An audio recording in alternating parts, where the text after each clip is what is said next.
ډېر محترم مسلمانانو داسې بهترین او پاورفل وظیفه دله در کومه صرف 3 پېرې دا وظیفه وکړئ انشاءالله ستاسو مقصد یو عظیم مقصد به دی الله تعالی پوره کړي او داسې مقصد دی چې هغه په اورېدو سره به ستا زندګي بدله شي خوشحاله به شي که نور حاجتونه دې پوره شي او که پوره نه شي دا الله تعالی مرضي ده الله تعالی په خپلو خبرو باندې په خپلو فیصلو باندې ډېر زیات خبرداره دی ښه پوهېږي زما زما او ستا په زندګۍ کې چې کوم حاجت دی په هغې هم الله تعالی ښه پوهېږي چې د انسان کې د حاجت خیر شته او که نشته دی د انسان د کار کې خیر شته او که نشته موږ د خپل خیر نه ناخبره محترم موږ زدبازۍ کې راغلي موږ په خپل منچاحت کې راغلي موږ په خپله او خواهشاتو کې راغلي به چې دا حاجت راته خامخا پوره شي دا راته خامخا پوره شي که پوره نه شو دا چل به وشي او دا محترمو د الله تعالی مرضی باندې هم لږ ژوند تېروئ چې الله تعالی څه خوښه وي او څرنګې زما ګوره د مور او پلار زما او ستا نه د مور او پلار د الله تعالی نه موږ سیوا نه خفه کېږي الله تعالی ذات دی چې ما او تاسو باندې د مور او پلار نه هم زیات مهربانه دی زیات خفه کېږي نو چې د رب په منچاحت باندې زندګي موږ نه تېرو نو موږ مقصد بیا څه دی زموږ د زندګۍ نو دا وظیفه شروع کړه انشاءالله ستاسو د منچاحت یو بهترین حاجت چې هغه کو ستا په دنیا کې نور تعالی ستا د خوښې درکړي او که درنه کړي او موږ له الحمدلله الله تعالی ټول عمر خپله خوښه راکړې ده چا له خپله خوښه نه ده ورکړې الله تعالی رزق بهترین راکوي الله تعالی راله صحت راکړی الله تعالی راله عمر راکړی الله تعالی راله دنیا نعمتونه راکړي دي خو موږ چېرته هم الله تعالی ته شکریا نه دا کړی چې الله تعالی ستا ډېر شکرګزار یم چې ښکلی کور دې راکړی ښکلی صحت دې راکړی ښکلې زندګي دې راکړې ده نه بیمار یم په څلورو څانګو روغ یم نو به صرف په یو حاجت پسې نښتي په یو ضد هم راغستې ده د الله تعالی نافرمانۍ کې محترمو ناشکري مه کوئ الله تعالی نه شکر وباسئ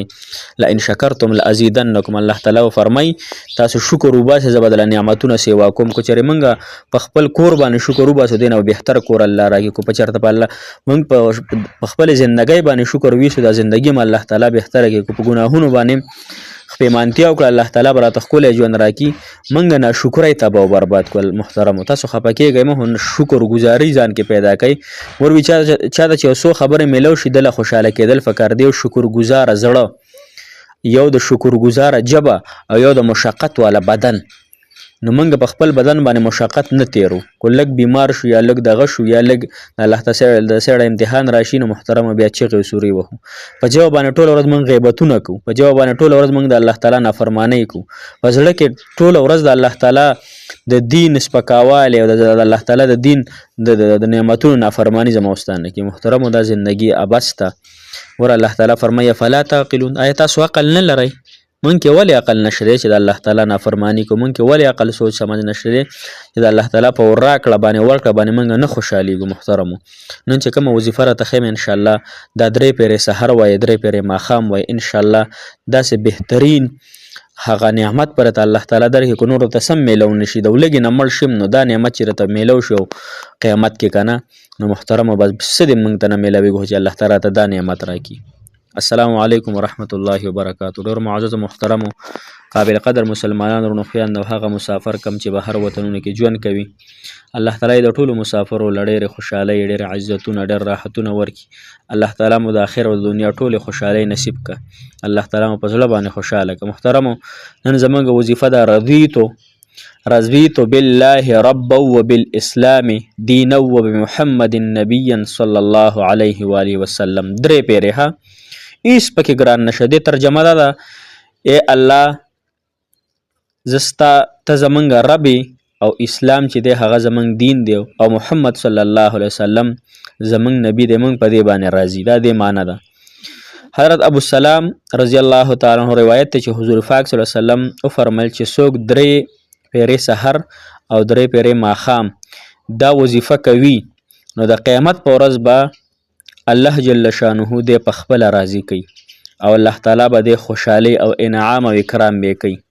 دا څومره غټ نعمت شو بل دویم حدیث واورئ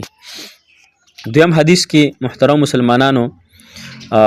حضرت صوبان رضی الله تعالی فرمایي چې رسول الله مبارک ارشاد فرمایي چې کم مسلمان زنانه یا نارینه سحر او ماښام 3 پېرې دا کلمه وایي نو الله جل شانه په خپله ذمهدارۍ به دې د قیامت په ورځ راضي کوي محترمو د قیامت ورځ تاسو ته معلومات نشته دی موږ صرف په لهو لعب او د دنیا په بدصورته دغه کې اخته شوي الله تعالی په خپله فرمایي د دنیا زندګي لوبې ټوقې دي لوبې ټوقې قرآن کې الله تعالی فرمایي لعب و لهو د دنیا زندگی لعب او لهب دی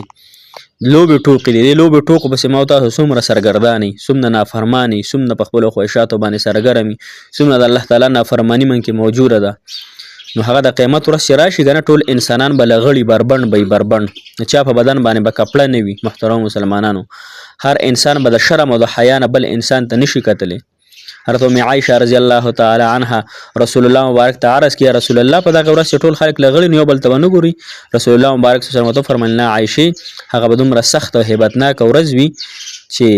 مور به د پلار نه تختی پلار به د زوی نه تختی او د شرم او د حیا او د سختې د وجې نه به یو بل ته کتلی نشي. خپل نظرونه به در سړي به ښکته وي. ښځه به د خاوند نه تختی خاوند به د ښځې نه تختی بچی به د زوی نه تختی مور نه به لور تختی. دا زندگی د محترمو دا په خپلو خواهشاتو باندې زندگی تیرول خپل رب رضا کو چې رب رضا شو ټول کارونه به هم سمیږي. نن رب خفه دی نامحرمو سره خبرې دي په موبایل باندې ټیک ټاک او فیسبوک دي یوټیوب دي نافرمانیان دي. ابل پرون سوات نه یو کس ما سره رابطه وکړه داسې توره تیاره راغلې ده او داسې ګلی شوې ده د الله تعالی د الله تعالی د خفګان نښې دي. نو الله تعالی چې کله ګوره کله چې د باچا ستاسو شي که نه نو ټوله خزانه بیا ستاسو شوه. رب سره تعلق برابر کو خپل الله وپېژنو الله سره تعلق برابر کو. تعلق چې دا په عبادت باندې دغه کېږي. تعلق دا په ګناهونو پرېښودو باندې سازېږي. تعلق دا په 15 وخته مونځ سازېږي. تعلق دا په خپل من چاهت زندګۍ پرېښودو باندې سازېږي. داسې نه سازېږي چې زه بس نن به شروع کړم او سبا به شروع کړم او بله ځوله بوډاوالی خو لرې دی او پلانکې دی او ډینګری دی. ډېر نوجوانان جینکۍ او نارینه او هلکان په قبرونو کې پراته دي. څوک یې تپوس هم نه کوي څوک یې اوس نوم هم نه اخلي. دا سیزنې پې تېرېږي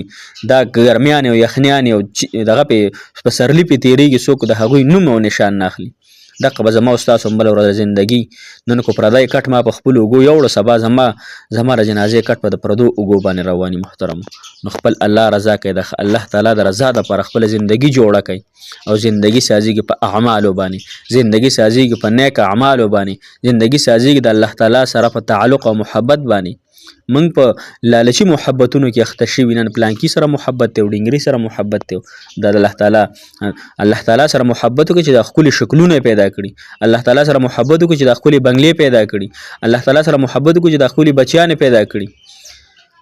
دا ټول شیزونه د ښکلي چې ما تاته په نظر راځي او کنه چې د الله پیدا کړي چې الله به څومره ښکلی وي. نن موږ د ښکلي جینۍ سره څومره محبت کوو د هغې دپاره ځان غوڅ کوو د هغې دپاره چرس او سګرټ او نورې نشې شروع کوو. محترمو مسلمانانو نن د خپل رب سره محبت وکړو هغه رب چې هغې زما ستاسو خالق او مالک دی. انشاءالله دا خبرې لږې سختې وي خو زما په زړه باندې یو درد و چې دا خبرې تاسو ته عرض کړم. الله تعالی د مال او تاسو له په دې خبرو توفیق د عمل راکړي او دغه وظیفه انشاءالله شروع کړئ. رضیت بالله ربا وبالاسلام دینا وبمحمد نبیا صلی الله علیه وسلم. سحر او ماښام الله به دې راضي کوي. د قیامت په ورځ به خلک لګي الله ته به سوالونه کوي یا ربي یا ربي زما به څه کېږي یا ربي نفسي او الله تعالی به تا راضي کوي. نو دا څومره بهتر د حاجت دی په دنیا کې د هېڅ هم ماته میلو نشي. زما نه دي په